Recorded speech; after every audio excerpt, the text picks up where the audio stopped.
आदरणीय दर्शक नमस्कार। विकल्प ज्ञान तथा विकास केन्द्रको प्रस्तुति बाल शान्ति कार्यक्रमको बिल्कुलै नयाँ श्रृङ्खलामा यहाँलाई हार्दिक स्वागत एवं न्यानो अभिवादन। म यहाँकै कार्यक्रम सञ्चालिका हेलिना राई। दर्शकबिन बालबालिकाहरूकै सेरोफेरोका विविध विषयवस्तु ल्याउने क्रममा यसपालि हामीले अलि भिन्नै विषय लिएर यहाँ समक्ष उपस्थित भएका छौँ। यसपालि हामीले विपद व्यवस्थापन र यसमा बालबालिकाहरूको लागि हुनुपर्ने शिक्षा सम्बन्धी कार्यक्रममा हामी चर्चा गर्नेछौँ। तर त्योभन्दा अघि हेरौँ हार्मोनियम स्तम्भ बाल परिवेश अबको प्रस्तुति। विपद प्राकृतिक प्रकोपका कारण बेहोर्नुपर्ने क्षति तथा भौतिक रूपमा सिर्जना गरिएका कृत्रिम कमसल संरचना सभ्यता र आविष्कारका कारण आइपर्ने समस्याको स्वरूप हो। पूर्व सूचना बिना आउने यस्ता विपदले मानवीय जनधन लगायत सभ्यता र सम्पदाको विनाश गर्ने गरेको छ। वर्षेनी आइपर्ने यी विपदहरूबाट विशेष गरी बालबालिका नै बढी जोखिममा पर्ने गरेका छन्। त्यसैले पनि अहिलेदेखि नै बालबालिकाहरूलाई विपदका बारेमा जानकार गराउँदै यसको व्यवस्थापन कसरी गर्नु पर्दछ भन्ने व्यावहारिक शिक्षा दिनु अपरिहार्य भइसकेको छ। यही सन्दर्भलाई ध्यानमा राख्दै सरकारवाला राष्ट्रिय तथा गैर सरकारी सङ्घ संस्थाको पहलमा विभिन्न चेतनामूलक सृजनात्मक कार्यहरू सञ्चालन भइरहेको छ। यी दृश्यहरू यसैका श्रृङ्खला हुन्।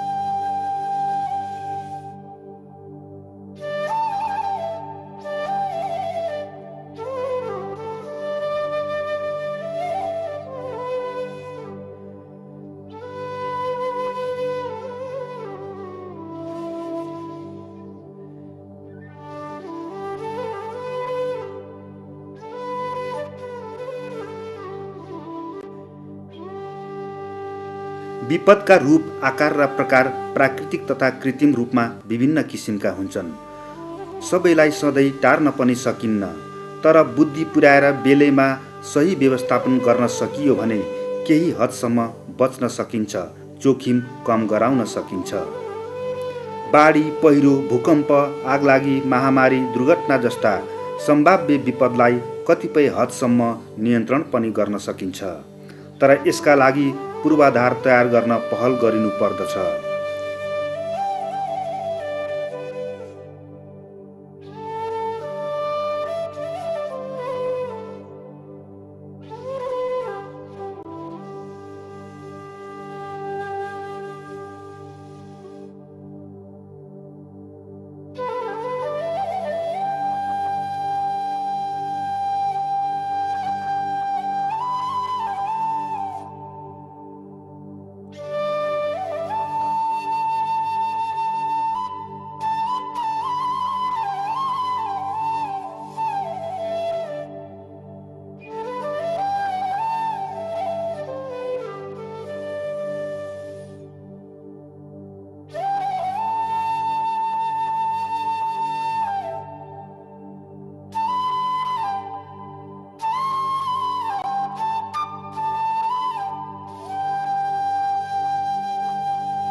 एक्कासी आइपर्दा कसरी जोगिन्छ भन्ने सैद्धान्तिक तथा व्यावहारिक कला सिकाउनु पर्दछ। यसका लागि विशेष गरी सिङ्गो राष्ट्र सूचित हुन सक्ने सचेतता जगाउने कार्य गर्दै कानुनी अंकुश समेत लगाउनु पर्दछ। अझ विशेष गरी विपद विषय पाठ्यक्रममै समावेश गरी बालबालिकालाई पूर्ण शिक्षित बनाउनु पर्दछ। बढी मारमा पर्ने यस्ता बालबालिकाको बारेमा विपद व्यवस्थापनको ज्ञान दिने उद्देश्यले विद्यालय तथा समुदाय स्तरमा सञ्चालन हुने यस्ता अभियानले निरन्तरता पाउनु अहिले अत्यन्त जरुरी भइसकेको छ।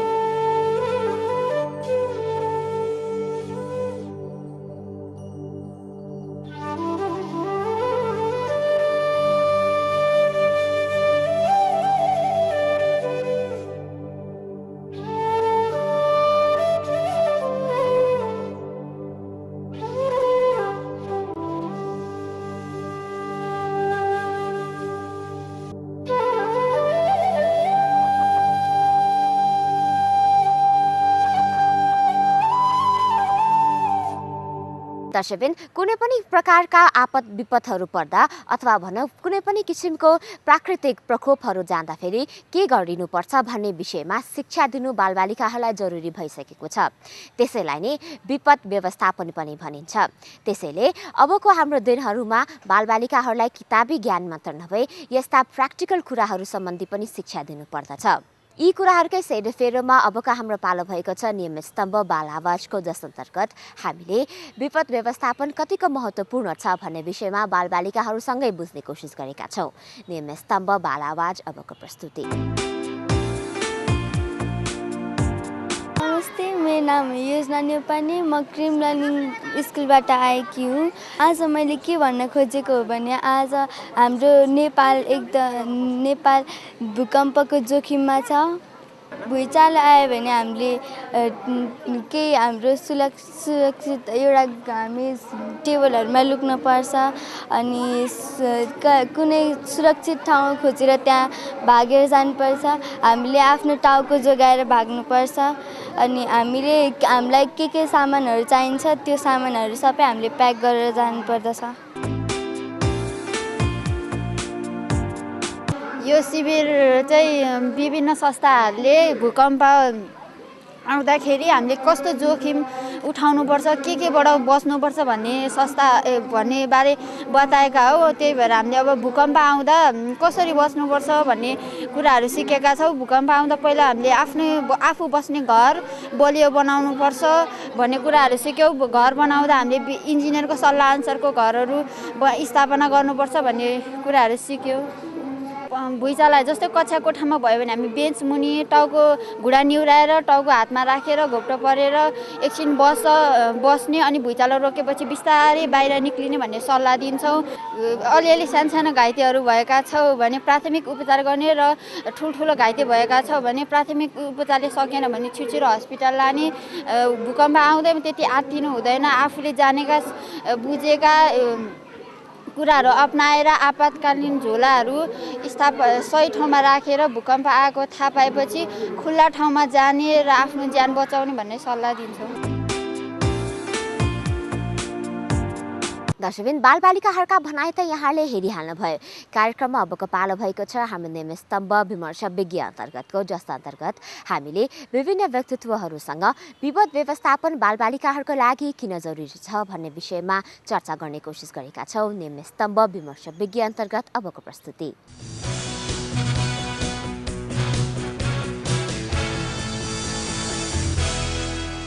आज हामी चाहिँ यो धर्मस्थली गाविसको यस ग्राम सेवा उच्च माविको प्राङ्गणमा चाहिँ शहरी विकास तथा भवन निर्माण विभाग, एनसेट र नेपाल रेड क्रस सोसाइटी लगायत डिजास्टरको क्षेत्रमा काम गर्ने सङ्घ संस्थाहरूले चाहिँ यहाँ एउटा शिविरको रूपमा चाहिँ कार्यक्रम आयोजना गरेको छ। जुन कुरा चाहिँ अहिले सरकारले जुन बिल्डिङ कोड लागू गर्नको लागि चाहिँ जुन अभियानकै रूपमा चलाइरहेको छ र नयाँ बन्ने संरचनाहरूमा चाहिँ भवन निर्माण आचार संहिता पालना गरौँ र बिल्डिङ कोडहरू प्रयोग गर्नको लागि चाहिँ जुन खाले एउटा अभियानकै रूपमा चलाइएको छ र सरकारले पनि यसलाई दिवसको रूपमा, जस्तै हामीले माघ 2 गते भूकम्प दिवस मनायौँ, यसै खाले अभियानको लागि चाहिँ अब मान्छेलाई प्रमोट गर्नको लागि चाहिँ मानिसहरूले अब भूकम्पीय क्षति कम गर्ने सन्दर्भमा चाहिँ कस्ता खाले संरचनाहरू बनाउनुपर्छ र हामीले बनाउने संरचनाहरूमा साँच्चीकै अर्थक्वेक रेसिस्टेन्ट बिल्डिङ बनाउनु पर्दाखेरि चाहिँ कस्ट बढी नै लाग्ने हो कि अथवा चाहिँ त्यही कस्टले भ्याउँछ कि अथवा न्यूनतम कति मिनिमल कस्टमा भ्याउँछ भनेर मानिसहरूलाई चाहिँ एउटा जानकारी दिने उद्देश्यले चाहिँ यो प्राङ्गणमा 2 दिनसम्म यो शिविरको आयोजना गरिएको छ। र यसमा चाहिँ नेपाल रेड क्रस सोसाइटीले यो गाविसमा पहिला पनि डिजास्टर सम्बन्धी काम गरिराखेको र स्थानीय विपद व्यवस्थापन समिति जुन एलडिएमसी धर्मस्थली भनेर हामीले कार्यक्रम गरिराखेको अवस्था हो। धेरै खाले एवेरनेसको कार्यक्रमहरू, विभिन्न खाले रेस्पोन्डर तयार गर्ने कुराहरू, तालिम प्राप्त जनशक्तिहरू र केही रेस्पोन्स किटहरू पनि चाहिँ प्रिपोजिसनिङ भइसकेको अवस्था हो र धेरै मानिसहरूले तालिम पनि लिनुभएको छ। यद्यपि मान्छेले यो बिल्डिङ कोड अथवा अर्थक्वेक रेसिस्टेन्ट बिल्डिङ बनाउनुपर्छ भन्ने कुरामा चाहिँ मानिसमा अझै पनि बढी खर्च लाग्छ, धेरै कस्ट लाग्छ। यो साँच्चीकै हाम्रो चाहिँ एफोर्टले भ्याउँछ कि भ्याउँदैन भनेर मानिसहरूमा जिज्ञासा भइरहेको सन्दर्भमा चाहिँ जुन एउटा सरकारी निकाय डियुडिबिसीले चाहिँ यो हाले जनचेतना तल्लो तहसम्म दिनुपर्छ र अब बन्ने संरचनाहरूमा साँच्चीकै त्यस्तो धेरै खर्च लाग्ने होइन।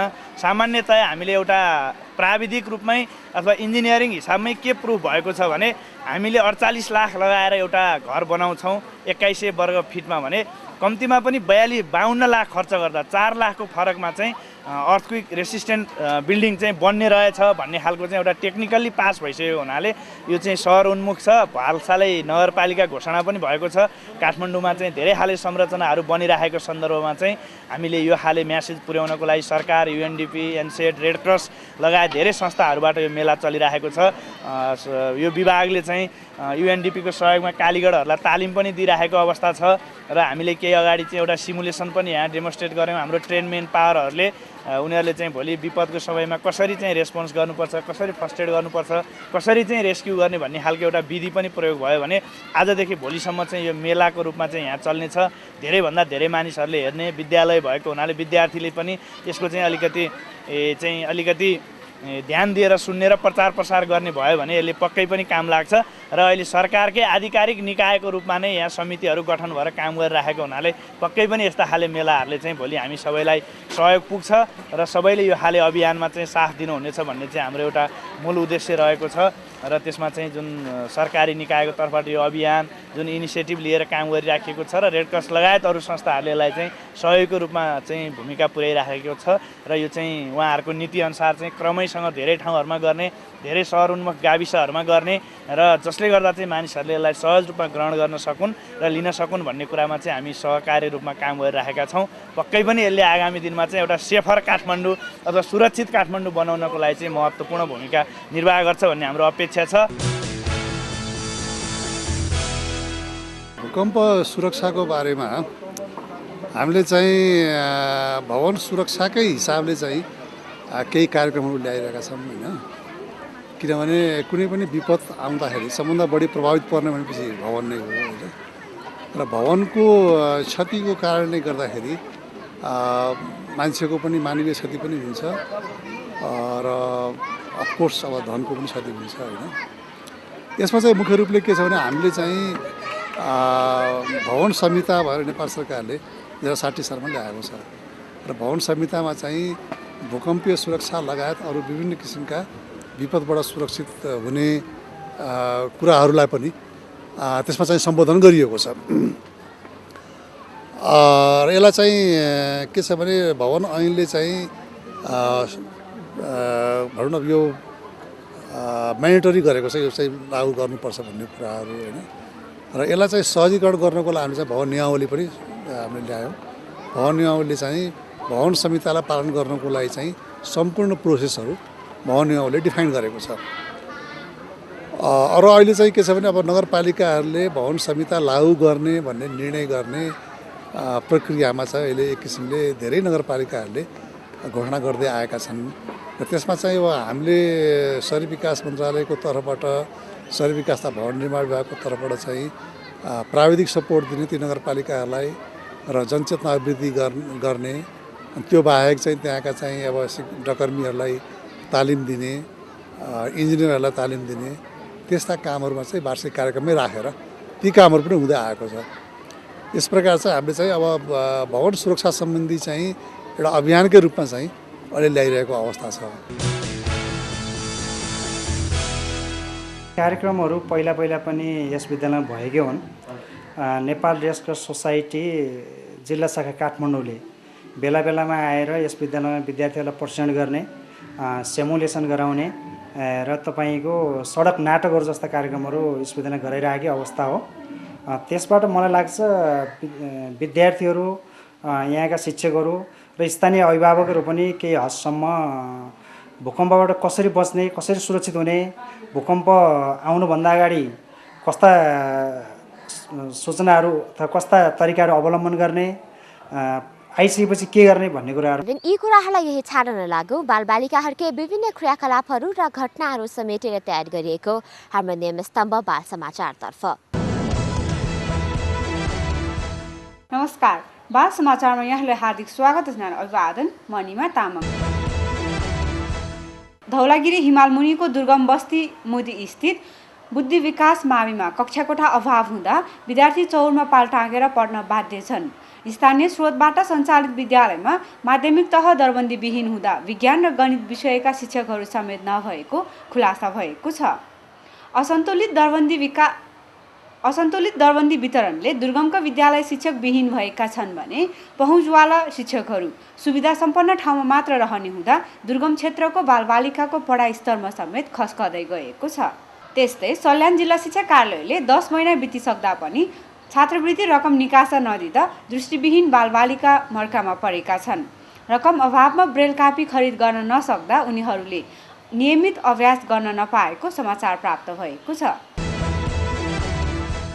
आजभोलि बालिकामाथि हुने दुर्व्यवहारको समाचार आइरहेको बेला मोरङ जिल्लामा मात्र पछिल्लो 6 महिनामा भएका बलात्कारका घटनामध्ये बालिका बलात्कारको सङ्ख्या डरलाग्दो देखिएको छ। पछिल्लो 6 महिनामा जबरजस्ती करनी र करनी उद्योगका 61 वटा मुद्दा अदालतमा दर्ता भएकोमा झन्डै 80% बालबालिका पीडित छन्। जिल्ला प्रहरी कार्यालय मोरङका अनुसार 16 वर्षभन्दा कम उमेरका 43 जना बालिकामाथि पछिल्लो 6 महिनामा जबरजस्ती करनी र जबरजस्ती करनी उद्योग भएको छ। हस्त पुनः अर्को साता यस्तै विभिन्न बाल समाचार लिएर उपस्थित हुने नै छु। त्यतिन्जेलसम्मको लागि बिदा दिनुहोस्। नमस्ते। हस्त आजको हाम्रो कार्यक्रम यहाँलाई कस्तो लाग्यो, केही सल्लाह सुझाव प्रतिक्रिया भए हामीलाई पत्राचार गर्न नभुल्नुहोला। हाम्रो ठेगाना छ विकल्प ज्ञान तथा विकास केन्द्र बौद्ध महाकाल 5, हाम्रो पोस्ट बक्स ठेगाना 2365 काठमाडौँ नेपाल। त्यस्तै हाम्रो इमेल एड्रेस छ विकल्पनेपाल@yahoo.com र हामीलाई फोन गर्न चाहेमा हाम्रो फोन नम्बर 4821 हस्त दर्शकबिन आगामी साता पुनः बालबालिकाहरूसँग सम्बन्धित यस्तै विविध जानकारी लिएर उपस्थित हुने नै छु। तबसम्मको लागि म लगायत सम्पूर्ण युनिटलाई बिदा दिनुहोस्। नमस्कार।